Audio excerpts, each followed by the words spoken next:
Praise the lord. దేవుని పరిశుద్ధ నామానికే మహిమ కలుగునుగాక.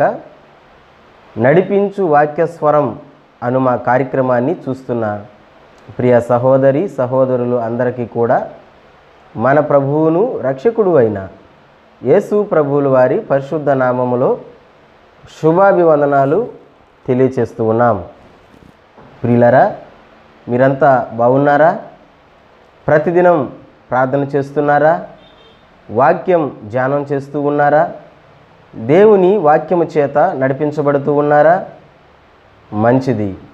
దేవుని వాక్యము చేత నడిపించబడము అనగా దేవుని చేతనే మనము నడిపించబడము గనుక ప్రతిదినము వాక్యముతో మనము ముందుకు నడవడము చాలా ధన్యత అని మరొకసారి మీకు అందరికీ కూడా నేను తెలియచేస్తున్నాను. ప్రియులారా, ఈ దినం మరొక అంశము ద్వారా దేవాతి దేవుడు మీ హృదయాలతో మాట్లాడబోతున్నాడు.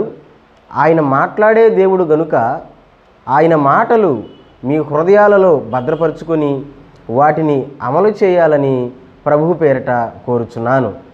వాక్యాన్ని చదువుకుందామా?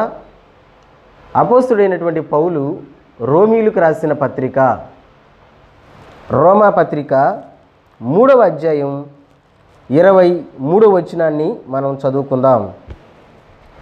ఏ భేదమును లేదు, అందరూ పాపము చేసి దేవుడు అనుగ్రహించు మహిమను పొందలేకపోవచ్చున్నారు. ప్రార్థన చేద్దామా? ప్రార్థన చేసి వాక్య పాఠాన్ని ప్రారంభిద్దాం. పరిశుద్ధుడైన తండ్రి, ప్రేమస్వరూపి, దయగలిగిన దేవుడా, మరొక పర్యాయం నీకు మా వందనాలు స్తోత్రాలు చెల్లిస్తూ ఉన్నాం. నాయనా, మరొక దినాన్ని మీరు మాకు ప్రసాదించినందుకు వందనాలు. ఈ దినాన్ని చూడలేక ఎంతోమంది బిడ్డలు ప్రభువా ఎన్నో విధాలుగా నా తండ్రి అనారోగ్యాల చేతను ప్రభువా హాస్పిటల్ చుట్టూ తిరుగుతూను కొంతమంది అయితే మరణించి కూడా ఉంటున్నారు ప్రభువా. ఆ లెక్కలో మమ్మల్ని ఉంచకుండా సజీవులుగా ఉంచి ప్రభువా నీ మాటలు ధ్యానం చేసి నిన్ను స్తుతించే భాగ్యాన్ని మీరు ఇచ్చినందుకు నీకు స్తోత్రం. ఈ వాక్య పాఠాన్ని వింటున్నటువంటి నీ ప్రియ బిడ్డలందరినీ దీవించండి, ఆశీర్వదించండి. ప్రతి బిడ్డతో కూడా నైనా మీరు మాట్లాడి మహిమ తెచ్చుకోండి ప్రభువా. వినగలిగిన చెవులను, గ్రహించగలిగిన మనస్సులను మీరే అనుగ్రహించమని ప్రభువా, ఈ నడిపించు వాక్యస్వరం అనే ఈ కార్యక్రమాన్ని చూస్తున్న ప్రియ బిడ్డలందరినీ దీవించి ఆశీర్వదించమని యేసు నామములో అడుగుచున్నాము తండ్రి, ఆమేన్. ప్రియులరా, పౌలు గారు రోమా సంఘానికి చెప్పినటువంటి ఒక అమూల్యమైనటువంటి ఒక మాటని మనం చదువుకుందాం. ఏంటి ఆ మాట అని మనం ఆలోచన చేస్తే, మనుష్యులందరూ పాపము చేసి దేవుడు అనుగ్రహించే మహిమను పొందలేకపోతున్నారు అన్నటువంటి ఒక మాటని తెలియచేస్తూ ఉన్నాడు. దానికి ముందు ఉన్నటువంటి మాట ఏంటంటే, ఏ భేదమును లేదు. అంటే మనుషులలో భేదాలు ఉంటూ ఉన్నాయి. మనుషులలో చాలా రకాలు ఉంటున్నారు. కొంతమంది శరీర ఆకృతిని బట్టి లావుగా ఉండొచ్చు, సన్నగా ఉండొచ్చు. కొంతమంది కలర్గా ఉండొచ్చు, కొంతమంది నలుపుగా ఉండొచ్చు. ఇలాగా అనేక రకాలైనటువంటి భేదాలు మనుషులలో మనం చూడగలం. అయినను ఎన్ని రకాలైనటువంటి భేదాలు లేకపోతే ఎన్ని రకాలైనటువంటి మనుషులు ఉన్నను వాళ్ళందరూ చేసేటువంటి ఒకే ఒక్క ఏకైక పని ఏంటో తెలుసా? అందరూ పాపము చేస్తూ ఉన్నారు.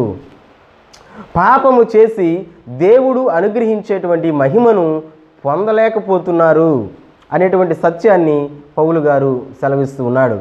అవును ప్రియులారా, ఈ రోజున మనుషులందరూ కూడా తెలిసి కొంతమంది పాపాలు చేస్తూ ఉంటే తెలియక మరికొంతమంది పాపాలు చేస్తున్నారు. ఇలా పాపాలు చేస్తూ దేవుడు అనుగ్రహించేటువంటి మహిమను పొందలేకపోతున్నారు. దేవుడు నిన్ను దీవించాలన్నా, దేవుడు నిన్ను ఆశీర్వదించాలన్నా, దేవుడు నీకు సహాయము చేయాలన్నా నీవు పాపము చేసేటువంటి మనిషివిగా ఉండకూడదు. యోహాను సువార్తలో యేసుక్రీస్తు ప్రభు చాలా చక్కగా ఒక మాట మాట్లాడాడు. ఏంటో తెలుసా? దేవుడు పాపుల మనవి ఆలకింపడు. అవును ప్రియులారా, దేవుడు పాపిని ఇష్టపడతాడు కానీ పాపి చేసేటువంటి పాపాన్ని మాత్రము ఇష్టపడడు. గనుక ఎవరైతే పాపము చేస్తారో వాళ్ళు అందరూ కూడా దేవుని యొక్క మహిమను దీవెను పొందుకోలేరు. అందుకని పౌలు అంటున్నాడు మనుషులందరూ పాపము చేస్తున్నారు అని.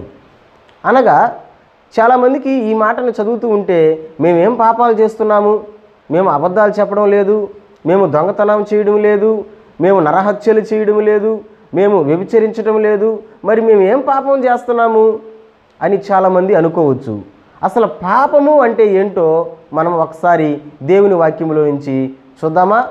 మొదటి యోహాను పత్రిక 3వ అధ్యాయం 4వ వచనాన్ని చూద్దాం. పాపము చేయు ప్రతి వాడును ఆజ్ఞను అతిక్రమించును, ఆజ్ఞాతిక్రమమే పాపము. ప్రియులరా, అసలు పాపము అంటే ఏంటో యోహాను గారు చాలా చక్కగా మనకు చెప్తూ ఉన్నాడు. పాపము అంటే ఏంటో తెలుసా? ఆజ్ఞను అతిక్రమించడము. ఆజ్ఞ అనగా దేవుడు మనకు ఇచ్చినటువంటి మాట, లేకపోతే చెప్పినటువంటి మాట, దానిని ఏమంటారంటే ఆజ్ఞ అంటారు. చాలామంది దేవుడు మనకు 10 ఆజ్ఞలే ఇచ్చాడు.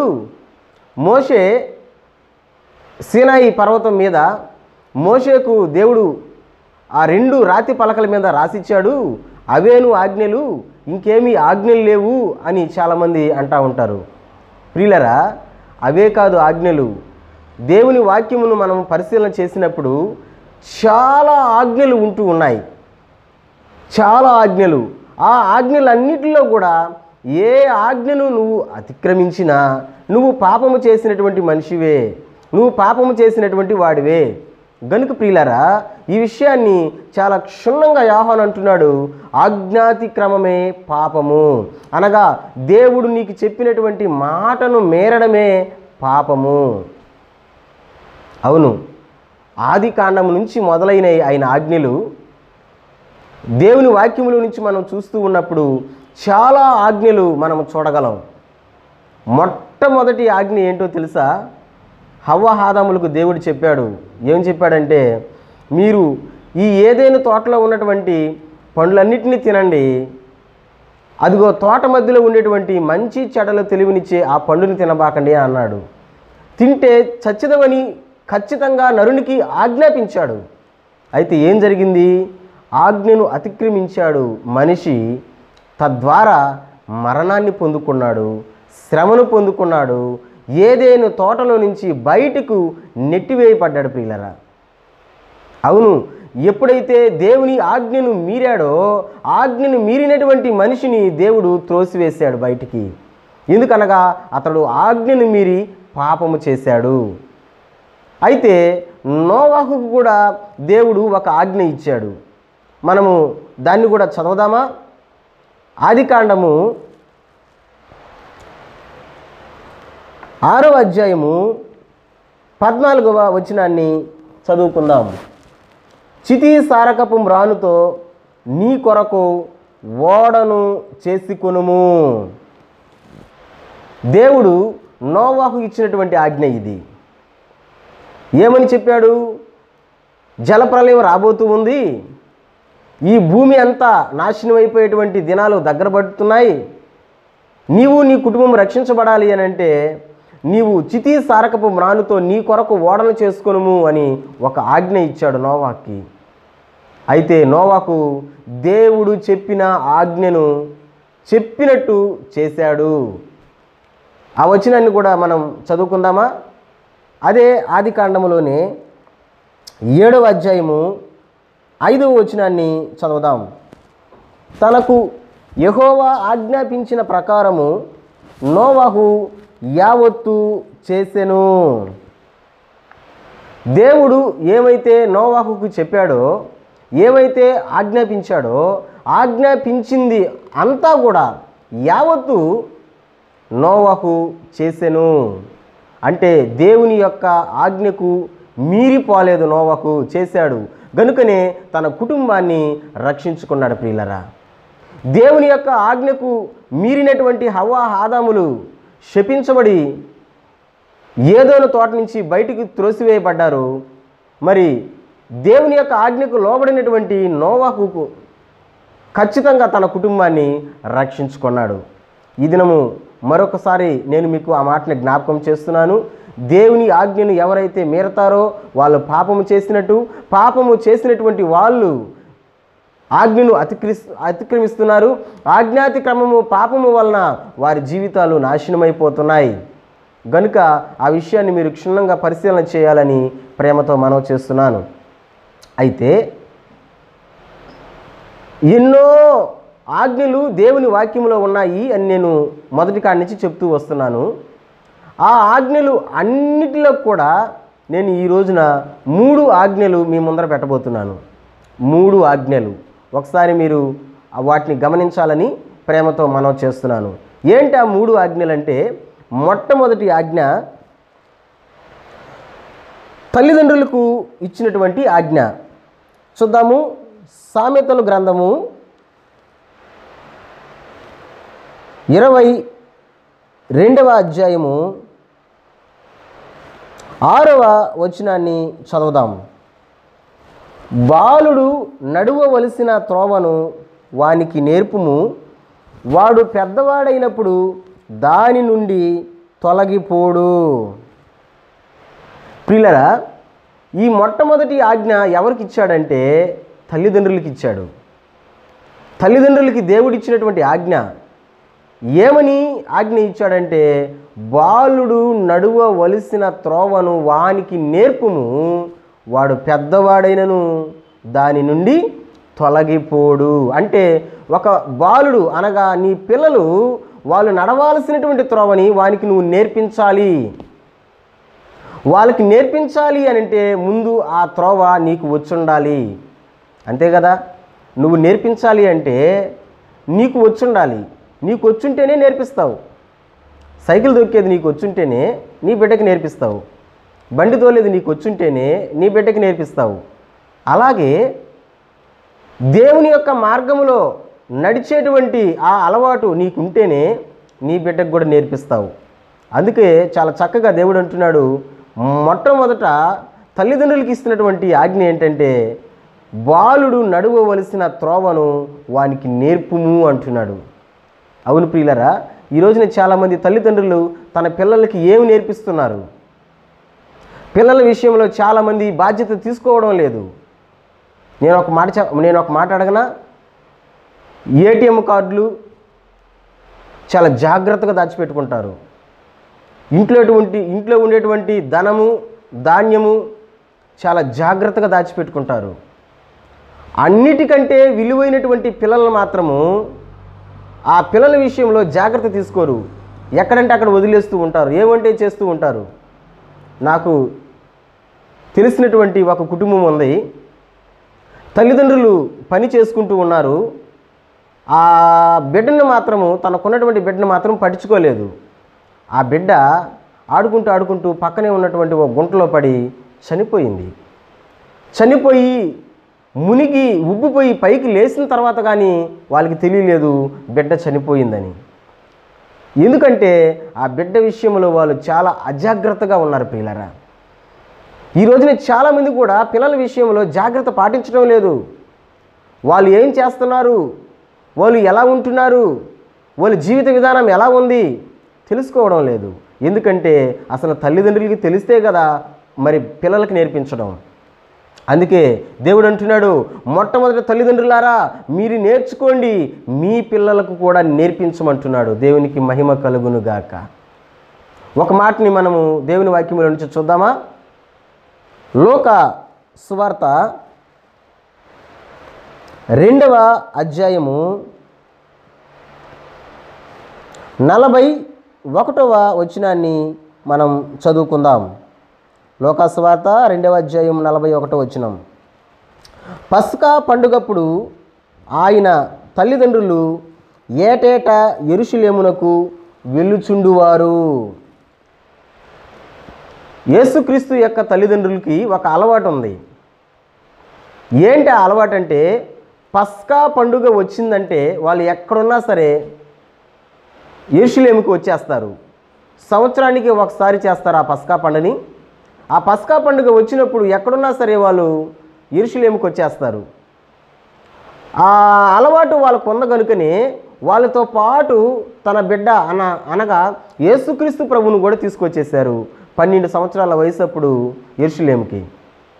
ప్రియులారా గమనించండి, తల్లిదండ్రులకి ఆ అలవాటు ఉంది కనుకనే తన బిడ్డను కూడా అలవాటు చొప్పున మందిరానికి తీసుకుని వచ్చారు. ఈ రోజున చాలామందికి ఇలాంటి అలవాటు లేదు.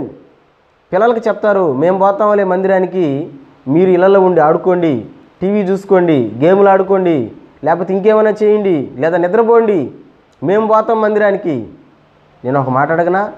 నువ్వు నడిచినటువంటి సత్యమైనటువంటి దారిలో, నువ్వు తెలుసుకున్నటువంటి ఈ మంచి మార్గంలో ఈ త్రోవను నీ పిల్లలకు కూడా నేర్పించాలి. ఓసారి ఒక సమాధి కార్యక్రమానికి వెళ్తే ఒక ముసలామె చనిపోయింది. ఆమె దగ్గర క్రొత్త నిబంధన బైబిల్ ఒకటి ఉంది. ఆ క్రొత్త నిబంధన బైబిలు ఆమె చనిపోయినటువంటి ఆ శవ పేటికలోనే పెట్టి పూర్తి చేస్తూ ఉన్నారు. ఎందుకు పూర్తి చేస్తున్నారు అని అడిగితే, ఈమెతో పాటు యేసు ప్రభు కూడా మా ఇంట్లో నుంచి బయటికి వెళ్ళిపోయాడు అని. పిల్లరా, ఎంతమంది లేరు ఈ రోజున ఆ విధంగా తన పిల్లలకి తాను నడిచేటువంటి త్రోవను చూపించక, దారి చూపించక పిల్లల జీవితాలు నాశనం చేసినటువంటి వాళ్ళు. గనుకనే తల్లిదండ్రులకి మొట్టమొదటి ఆజ్ఞ దేవుడిస్తున్నాడు, తల్లిదండ్రులారా, ముందు మీరు నేర్చుకున్నటువంటి ఈ సత్యమైనటువంటి మార్గాన్ని మీ పిల్లలకు కూడా నేర్పించమంటున్నాడు. దేవునికి మహిమ కలుగునుగాక. ఇకపోతే రెండవ ఆజ్ఞను చూద్దాము. ఈ ఆజ్ఞ ఎవరికి ఇచ్చాడంటే ఎదిగినటువంటి పిల్లలకి ఇచ్చాడు. మొట్టమొదటి ఆజ్ఞ తల్లిదండ్రులకి ఇస్తే, రెండవ ఆజ్ఞ ఎదిగినటువంటి పిల్లలకి ఇచ్చాడు. ఏమి ఇచ్చాడో చూద్దామా? దేవుని వాక్యంలో నుంచి ప్రసంగి గ్రంథము 12వ అధ్యాయము 2వ వచనాన్ని చదువుకుందాం. తేజస్సుకును సూర్య చంద్ర నక్షత్రములకును చీకటి కమ్మక ముందే, వాన వెలిసిన తరువాత, మేఘములు మరలా రాకముందే, నీ బాల్య దినములందే నీ సృష్టికర్తను స్మరణకు తెచ్చుకొనుము. రెండవది, ఎదిగినటువంటి పిల్లలకి అనగా యవనస్తులకి దేవుడిచ్చినటువంటి ఆజ్ఞ ఏంటో తెలుసా? బాల్య దినమందే అనగా నీ చిన్నప్పటి నుంచే సృష్టికర్తను స్మరణకు తెచ్చుకో, సృష్టికర్తను జ్ఞాపకం చేసుకో. ఈ రోజున చాలామంది యవనస్తులు ఎలా పెరుగుతున్నారంటే, సృష్టించినటువంటి సృష్టికర్తను విడిచిపెట్టి వారికి ఇష్టమైనటువంటి దారిలో పోతున్నారు. ఏమని అడిగామంటే నా ఇష్టం అంటున్నారు, నాకు ఇష్టం వచ్చింది నేను చేస్తానంటున్నారు, నేను ఎవరి మాట విననని అంటున్నారు. ఎంత బాధాకర విషయమో చూడండి ప్రియులరా. ముఖ్యంగా యవనస్తులు ఎక్కడ ఎప్పుడు ఎలా చెడిపోతున్నారంటే, నా ఇష్టం అనేటువంటి ఆ మాట దగ్గర చెడిపోతున్నారు. ఏమి చెప్పినా కానీ ఆ మాటని లక్ష్య పెట్టడం లేదు. నా ఇష్టం అనుకుంటేనే వాళ్ళకి ఇచ్చినటువంటి రీతుల్లో వాళ్ళు ముందుకు వాళ్ళ జీవితాన్ని నడిపిస్తూ ఉన్నారు.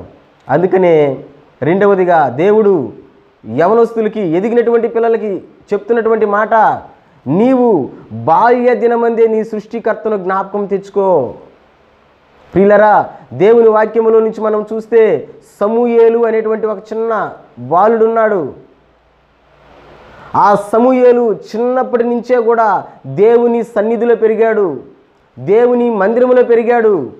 గనుకనే సమూయేలును దేవుడు ఆశీర్వదించాడు, ప్రవక్తగా ఆశీర్వదించాడు, దీర్ఘదర్శిగా ఆశీర్వదించాడు, రాజులను అభిషేకించేటువంటి వాడుగా ఆశీర్వదించాడు. అంత గొప్ప స్థాయికి సమూయేలు ఎదగడానికి గల కారణం ఏంటంటే, చిన్నప్పటి నుంచే తన బాల్య వయసు నుంచే సృష్టికర్తను స్మరణకు తెచ్చుకున్నాడు. ప్రియులరా, మరొక వ్యక్తిని మనం చూడగలం. ఆయన పేరు తిమోతి. తిమోతిని పౌలు అన్నాడు, నా నిజ కుమారుడు అన్నాడు. ఎందుకు అన్నాడంటే, తిమోతిలో ఉన్న విశ్వాసము అలాంటిది. ఎలాంటి విశ్వాసం అంటే, తిమోతికి నా నిజ కుమారుడు అనేటువంటి ఒక గొప్ప ఆ ధన్యతను, భాగ్యాన్ని పౌలు ద్వారా తాను పొందుకున్నాడు.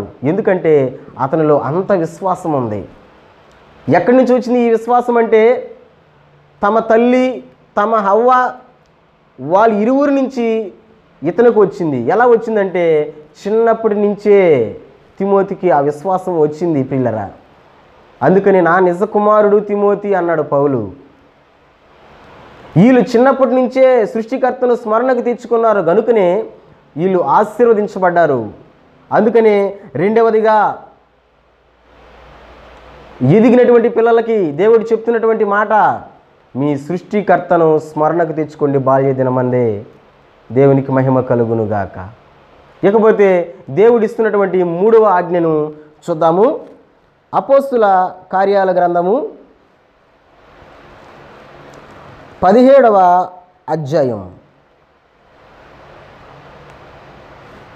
30వ వచనాన్ని చదువుదాం. మూడవ ఆజ్ఞ. ఆ అజ్ఞాన కాలములను దేవుడు చూచి చూడనట్టుగా ఉండెను. ఇప్పుడైతే అంతటను అందరూ మారు మనస్సు పొందవలెనని మనుషులకు ఆజ్ఞాపించుచున్నాడు.